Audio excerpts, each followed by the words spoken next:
Welcome to Intention, an audio podcast focused on transforming the future of work.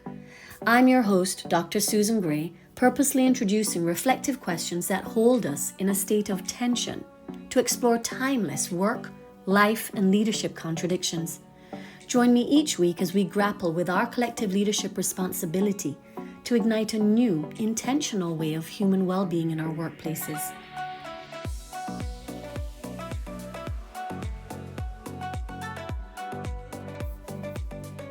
"2023, man, we are living in intense times. Everywhere I look, there's all kinds of initiatives popping up on our global work stage. They all seem to be focused on helping our employees thrive. I'm currently in America, where the Surgeon General has officially declared that mental health and well-being is a new crisis in corporate America. And while I do think this is true globally, I just don't feel like we are ready to thrive. Now, don't cancel me, not yet. Give me a chance to explain what I mean. As an organizational leadership consultant to Fortune 500 global leaders and their organizations for the past 30 years, I've had a really good run. I've been well paid to travel around the world observing and explaining human behavior, analyzing their leaders' motivations, and really helping them to transform their organizational cultures. And I've had the best adventures as a facilitator of change, as a leadership coach to some of the world's most influential leaders. It's really allowed me to become deeply engaged in the countless ways that leaders find themselves in a state of tension with uncertainty and complexity in the workplace. During my days, I spend my time talking with clients. And some of these are authentically vulnerable conversations. And what's so clear to me is that people everywhere are hurting. Some physically, and almost all emotionally. The impact of the pandemic is still very much alive, even in the midst of us returning to the office. Whether we're there 3 days a week, or we're on a dispersed team, or our organization is downsizing or quitting, or even if we're mourning the loss of our loved ones, we're in recovery. I think our world is still changing. It's still uncertain, and I believe that we are actually in the depths of healing.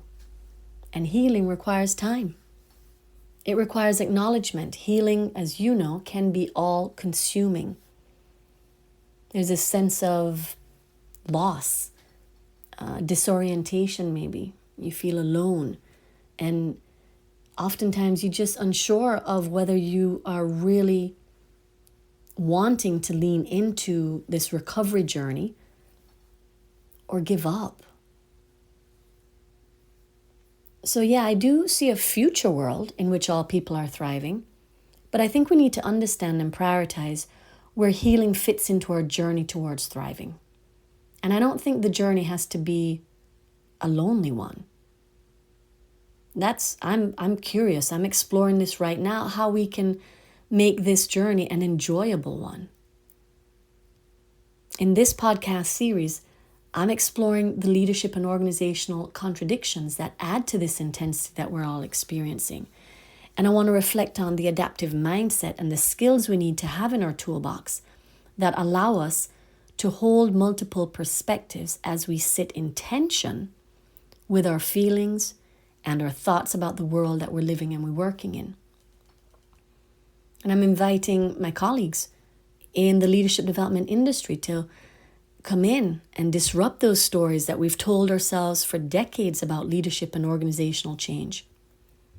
And I'm bringing in some of our clients to dream up the questions we need to ask ourselves to help us heal by talking about the routines and the habits that keep us on autopilot mode. And I'm inviting you to join me in being intentional about transforming ourselves into new ways of being in the workplace. I'm hoping you'll enjoy some of my raw honesty. I hope you'll find comfort in knowing that you're not alone in this intensity. And I think there's lots of podcasts out there for people to connect to as humans.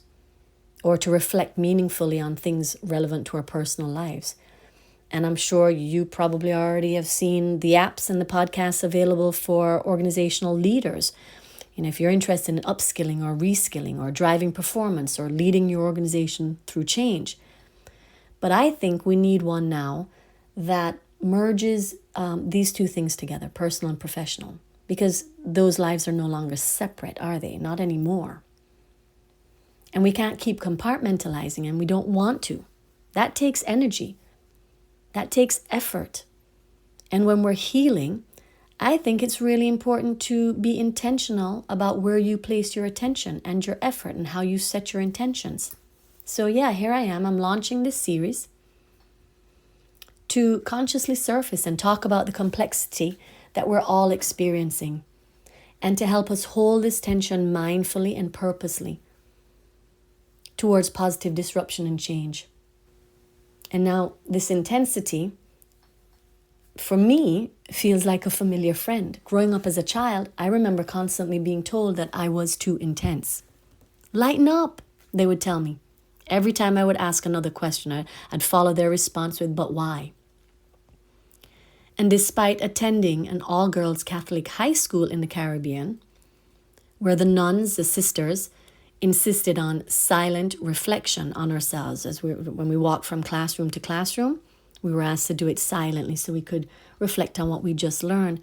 Despite that, my Jamaican mother, she was frequently frustrated with what she probably perceived as my constant insubordination to my elders, right? I had many detentions after school. I remember my younger brother, he would quickly leave the room when my British father would pull me aside and quietly remind me to let things be.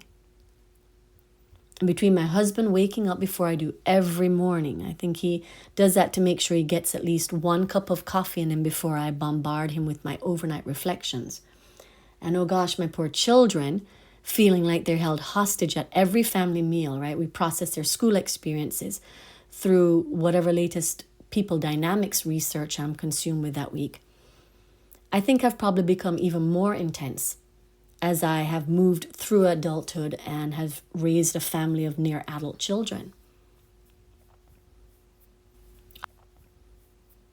I'm always seeking a deeper understanding of how to ignite what I can only describe as a compelling need, a personal need that's necessary for anyone to actually move through the discomfort of disrupting ourselves in order to truly change.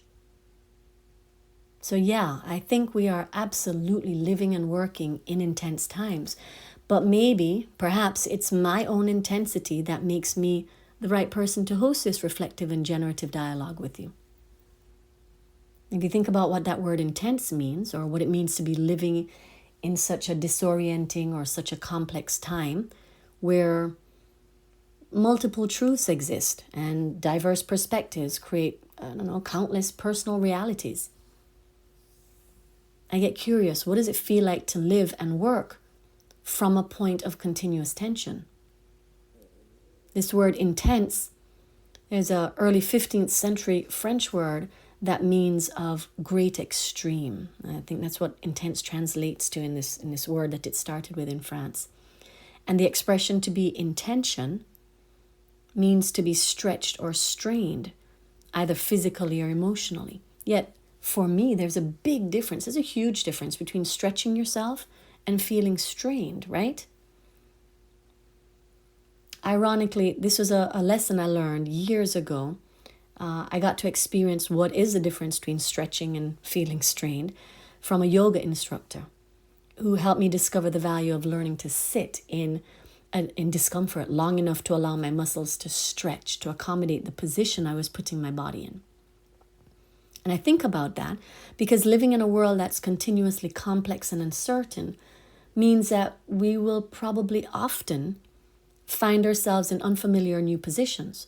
And how we learn to lean into stretching our thinking, stretching our tolerance, our preferences, or even our comfort or discomfort with change, well, that might be the very thing we need to focus on in order to reduce the strain.